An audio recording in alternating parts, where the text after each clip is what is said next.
Welcome back, my friends, to an episode of TFT Hyperroll from Mission for Tuition.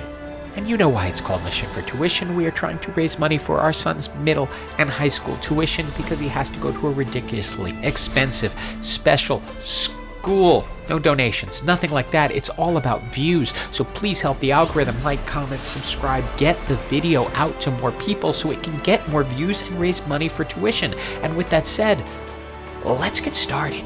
Now this is a game where I was pretty sure I knew which way I was going. It started me off with a 2-star Ezreal, it handed me a Singed, I had a Zig, so it's going to be an Innovator scrap build. And then the augments came up, and I saw the Arcanist heart.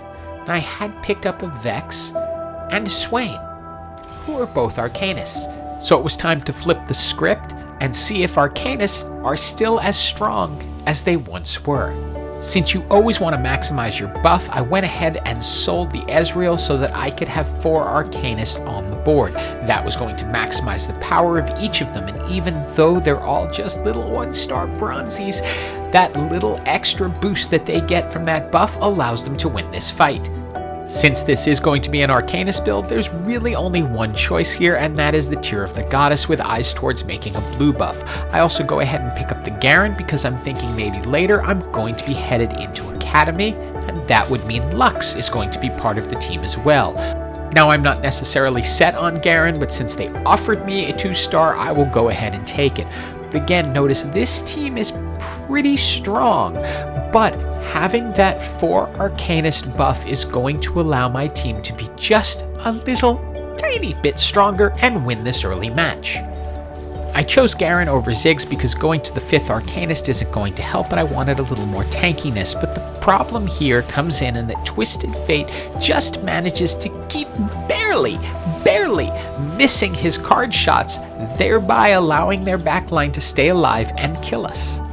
Now I had a little discussion with TF in between rounds, and he promised to pick up his game, and you can see that it actually got through, as these cards actually end up hitting and killing their targets.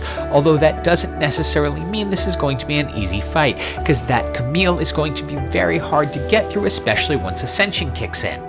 But luckily for us and him, TF stays on target and is able to ultimately win the match. It's my lucky day.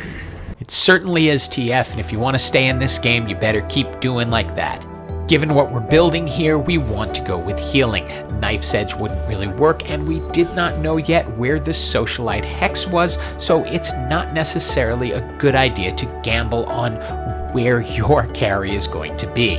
And this is another round where you'll see those little tiny things make a difference.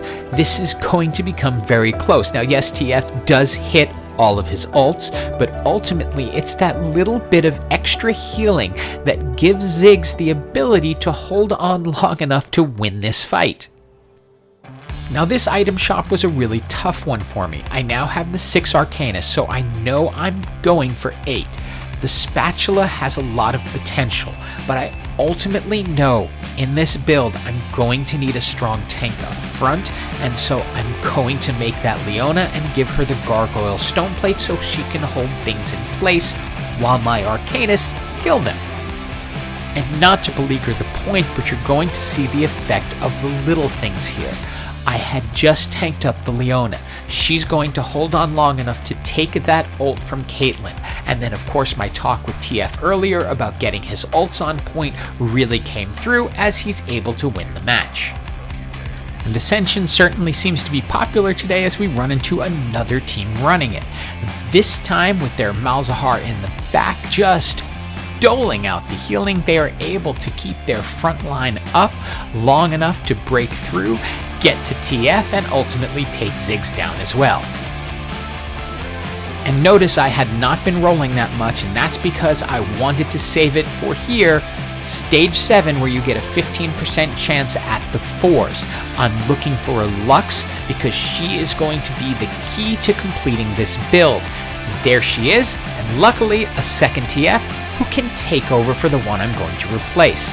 And before we look at the last augment, let's take a moment to appreciate the items we got. There's a Hex Tech, there's a Jeweled Gauntlet just sitting there, and then the Arcane Crest.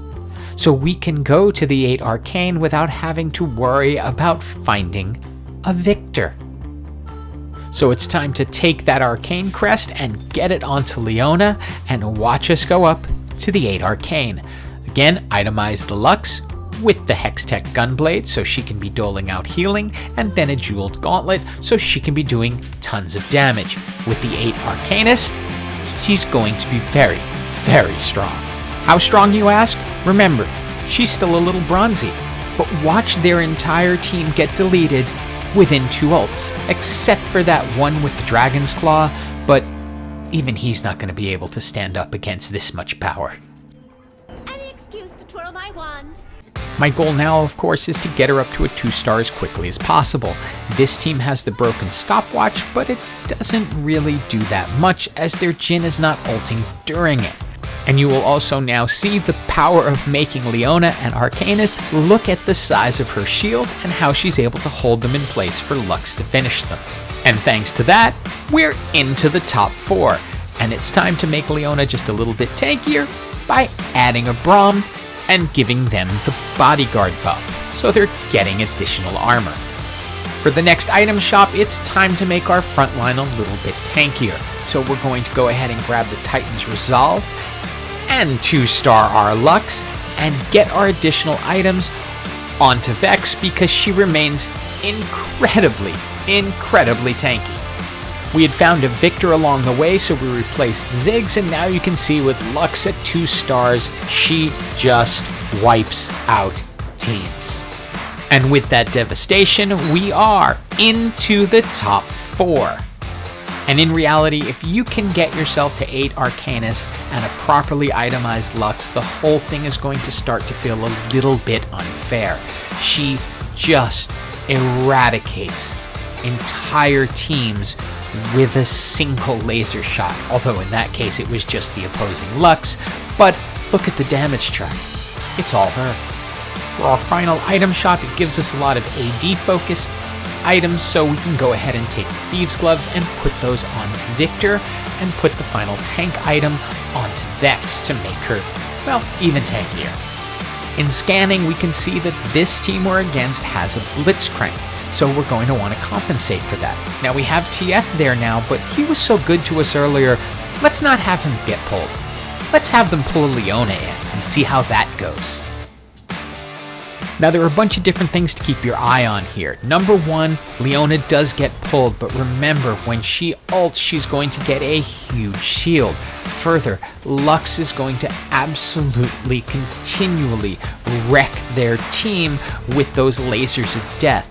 But notice, even though she started off by getting pulled, Leona is still alive all the way until the end of this fight. She's really tanky with the Arcanist buff. So this time, because I got the Quicksilver on Victor due to the Thieves' Gloves, I put him in the corner to deal with the Blitz pull, because now he won't get pulled at all. And Blitz will be essentially ineffective, although they managed to actually take Blitz off the screen rather than pulling Leona. But really, this isn't going to help much. Lux just wrecks their entire team, leading to victory, crushing the damage charts. Hope you enjoyed the video. If you see Arcanist, go for it. It's still really strong. Hope you have an absolutely awesome day.